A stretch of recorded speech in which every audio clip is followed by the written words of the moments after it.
mas a gente deixa as plantas em segundo plano, né? A gente só começa a se preocupar com planta quando a gente percebe que está faltando alimento para as abelhas. Isso é um problema, porque muitas vezes você já começou a ter um declínio nas suas colônias de não ter essa alimentação. O porquê da alimentação natural, né? Por que a gente foca nessa questão da alimentação natural, né? Por que não manter a alimentação artificial e fornecer o xarope para a abelha? Porque a alimentação natural, ela auxilia na atividade de forrageio. Quando a gente fala forrageio, o que é o forrageio? É essa capacidade da abelha tem de buscar o alimento. Então isso é muito importante, porque isso induz todas as outras abelhas a trabalhar em conjunto. Agora, se você fornece o xarope, por exemplo, alimentação artificial, quem fornece o xarope pela manhã, o que acontece com a abelha? Geralmente, as melífonas, elas têm forrageio, atividade de busca de alimento pela manhã. Quando você fornece o xarope, ela simplesmente deixa de fazer essa atividade para usar o alimento que já está ali fácil para ela. A curto prazo, isso é um auxílio para ela. Agora, a longo prazo, fornecendo alimentação a cada 2 dias, sempre de manhã, isso pode gerar um problema. Para alimentação artificial, a gente começou, pelo menos lá no meliponário, a fazer alimentação durante a tarde. Por que durante a tarde? Porque de manhã ela já fez atividade de forrageio, então ela já buscou o que ela tinha que buscar no campo, e à tarde aí sim você entra com alimentação artificial. Mas que nem eu reforço, a alimentação artificial, ela auxilia, ela não é uma solução, por isso que a gente tem que continuar plantando, fazer multiplicação de plantas. Lá, o que eu andei fazendo? Eu andei distribuindo muda para a vizinhança. Então eu faço muda, distribuo. Ah, fiz uma muda de Ora Pronovis. Ah, tudo bem, o Ora Pronovis ele dá florada só no começo do ano. Mas eu sei que ano que vem, quando for dar florada, um vizinho meu vai ter um alimento natural para fornecer para minhas abelhas. Então a gente tem que ter esse pensamento comunitário. Não adianta resolver para você, eu vou plantar uma planta no meu jardim, vou resolver o problema. Não, você vai auxiliar, talvez você veja a abelha ali, mas você não vai resolver o problema da falta ou escassez da alimentação natural, né, na natureza. Por isso que às vezes no inverno, por exemplo, a abelha quando ela está na natureza, no inverno, ela tem onde buscar, tanto que ela sobrevive ali. Agora quando a gente traz a meliponicultura urbana e traz essa abelha para a cidade, muitas vezes ela não tem todo aquele alimento natural para poder buscar. Por isso que a gente entra com o xarope. Mas aí todo esse detalhe aí do plantio é tudo que resolve esse problema. A gente não tem que ficar entrando com xarope. Bom, a ideia da oficina, pessoal, é divulgar para vocês, passar um pouco do conhecimento que eu tive ao longo dos anos. Para quem não sabe, eu não me apresentei, mas eu chamo Richard, xará do Richard Fabre aí. E a gente começou com abelha, a gente não começou com abelha. Então aí ao longo do tempo a gente começou a ver essa necessidade e daí eu trouxe também o cultivo das plantas como um hobby para mim. Então, em complemento às abelhas, porque nem sempre dá pra gente ficar fazendo manejo às abelhas, a gente tem Então eu trouxe 3 técnicas aqui pra gente poder fazer multiplicação, disseminar as plantas por aí. E eu vou abordar algumas delas que eu acredito que sejam fundamentais para que vocês possam fazer também. Porque muitas vezes você tem uma planta lá e você não multiplica ela porque tem medo de perder. Eu agradeço aí. Fala, não vou multiplicar, tá tão bonito, mas muitas vezes se multiplicar em questão de 6 meses você vai ter 2 e vai poder multiplicar essas 2 e assim por diante, né? Assim como as abelhas, a gente tem uma nova colônia, vai lá, multiplica ela e assim vai gerando, insere outras colônias. Eu vou comentar com vocês agora sobre a estaquia de Astrapeia. Vocês estão olhando, isso aqui eu colhi ontem. Olha como que tá as folhas hoje. Por que ela tá assim, vocês sabem? Exatamente, desidratação. Isso dá a entender que o fluxo de seiva, quando ela está presa na árvore, é intenso a ponto de manter tudo isso aqui irrigado. Então quando você faz a cisão, faz o corte, olha só como que ela fica, ó. E o mesmo vale para a estaquia. Se você faz um processo de estaquia, o que é estaquia? É você ir lá, cortar uma estaca, isso aqui é uma estaca, e fazer o plantio dela num substrato. Pode ser terra, areia de construção, terra vegetal. O detalhe é que sempre quando for fazer estaquia, a gente tem que ter atenção para não usar muita matéria orgânica no substrato. O que é matéria orgânica? Colocar esterco. Você vai lá e coloca esterco porque o esterco tem muito fungo e isso apodrece a estaca. Então, o que eu venho fazendo para a Astrapeia? Para quem não conhece a Astrapeia, quem não conhece a Astrapeia daqui? A Astrapeia, ela vem com uma alimentação natural auxiliar no inverno. É uma das poucas plantas que dá flor no inverno para as abelhas. A gente vê mandaçaia, a gente vê mirim, vê jataí também nela. E a flor dela é um buquê, ela solta um buquê muito lindo. E o que aconteceu? Quando eu comecei com as plantas, eu não tinha o entendimento de como era o processo de estaquia, porque esse processo muitas vezes ele varia de planta para planta. Algumas plantas elas precisam que a estaquia, a corte da estaca e enfiar a estaca no solo, seja de uma estaca mais lenhosa. O que é uma estaca mais lenhosa? É uma estaca que está mais escura, assim, ó. Pode ver que é uma diferença de tonalidade, ó. Aqui a gente tem um verde bem intenso, próximo até de um verde limão, e aqui a gente tem um cinza, né?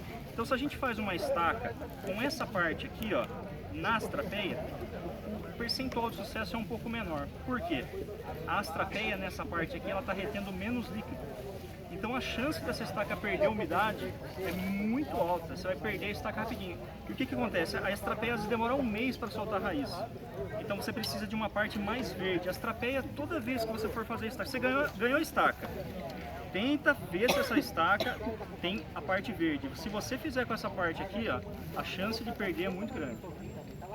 Então pessoal, aqui, quando a gente vai fazer o processo de estaquia, a primeira coisa que a gente faz, para a planta não desidratar, porque ela desidrata pela folha, ela não desidrata só pelo corte aqui, ó. Tanto que essa aqui está inteira, ó. Ela desidrata também pelas folhas. Primeira coisa que a gente faz, cortar as folhas, ó. Deixa sem folha alguma. A astrapeia. Planta menor, essa daqui, por exemplo, se eu quiser tirar um galinho daqui e enfiar na terra, eu costumo deixar 3 folhinhas apenas. Então a gente corta a astrapeia, deixa sem folha alguma. E aqui essa ponta eu corto também. E aqui, ó, eu faço o seguinte, que nem essa parte aqui tem chance de não dar certo, porque ela já está lenhosa, tá vendo? Se você raspa, ainda tem o verde, mas ela está bem mais desidratada do que essa parte aqui que está mais flexível, ó. Então, como eu falei para vocês, sempre usar a parte verde da estaca. Daqui, ó, dá pra gente fazer 2 estacas, ó. Mesmo sendo colhida uma, ainda dá pra fazer, tá? Isso. O que eu costumo fazer para a astrapeia? Eu faço a colheita dela, deixo ela dormir na água, de um dia para o outro. No dia seguinte ela solta como se fosse um gel, que seria a seiva dela. E esse gel, por que a gente deixa de um dia para o outro? Esse gel, ele auxilia na cicatrização do corte. Porque se você fizer a poda, fizer o corte, tirar a estaca e já enfiar na terra, a chance de você pegar um fungo aqui é muito alta, entendeu? Então a gente faz esse processo de fazer o corte, deixar um dia na água, ela produz esse gel, a hora que ela produziu esse gel que a gente começa a fazer a estaquia dela, entendeu? E no caso aqui da astrapeia, eu faço o seguinte, eu sempre conto esses nós que a gente tem aqui na estaca, ó. Quando eu vou fazer o plantio, eu sempre tento deixar dentro do substrato no mínimo 3 nós. Eu conto aqui, ó, 1, 2, 3, e a gente simplesmente vai lá, enfia na terra 3 nós e planta. Ah, mas pera lá, eu fiz isso também, coloquei lá uma estaca verde, mas a minha foi indo, ficou preta, não deu raiz, morreu, não soltou broto. Aí você tem que reavaliar aonde você deixa a estaca e o substrato. Esses foram os pontos que eu errei quando eu comecei a tentar fazer estaquia de astrapeia. Eu pegava, falava, eu vou pegar aqui, vou comprar uma terra vegetal, mais barato, comprar uma terra vegetal. Em uma semana depois de aguar, a terra estava dura, parecia um tijolo. Aí a planta simplesmente não consegue soltar a raiz, entendeu? E esse é um dos problemas, a planta não se desenvolve porque ela não tem um solo aerado. Por isso que é importante muitas vezes no substrato a gente acrescentar um pouquinho de areia de construção, porque daí fica aerado. Lembrando que aqui o vaso foi reaproveitado, garrafa PET. Muda você faz sempre em garrafa PET, porque geralmente depois para fazer o transplante você vai ter que bater o estilete aqui e fazer o corte, entendeu? Plantei minha astrapeia aqui, tem um solo aerado, um solo aqui onde eu molho, aqui a água não empoça, ela já desce direto, tem bastante areia, é um solo drenado, né? Aqui eu tenho que deixar na sombra. Estaquia, ela não tem raiz, não tem folha, não faz fotossíntese para ganhar energia. Isso daqui vai ficar na sombra. Isso é um cantinho de sombra lá que bata luminosidade, não é sol. O sol na estaca verde desidrata ela. É questão de 15 dias, você vai vir aqui, se ela estiver no sol, tá preta a estaca. Pronto, já era. Aqui você esquece. Em uma semana ou menos até ela vai começar a formar aqui um gel meio escuro aqui em cima. Ela também vai estar cicatrizando aqui para evitar a perda de líquido aqui na parte superior dela, porque a gente fez mais um corte aqui. Um erro comum da estaquia, fiz o corte das folhas, né? Ó.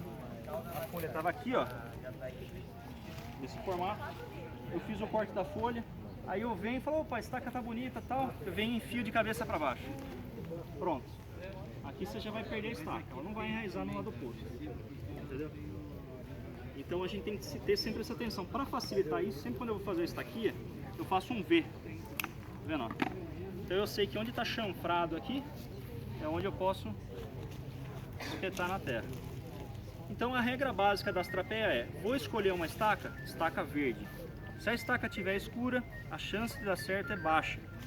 Substrato aerado, bem drenado, que a água passe, sombra e água todo dia. A chance de sucesso é alta. E é uma planta que assim, ela tem um desenvolvimento rápido. No inverno a florada dela é exuberante. O cheiro você sente de longe, entendeu? E ajuda muito as abelhas. Então assim, isso que eu estou passando para vocês é um pouco da frustração que eu tive no passado. Adquirindo as estacas e perdendo muitas estacas. Pegava 20 estacas, fazia 20 estaquias, perdia as 20.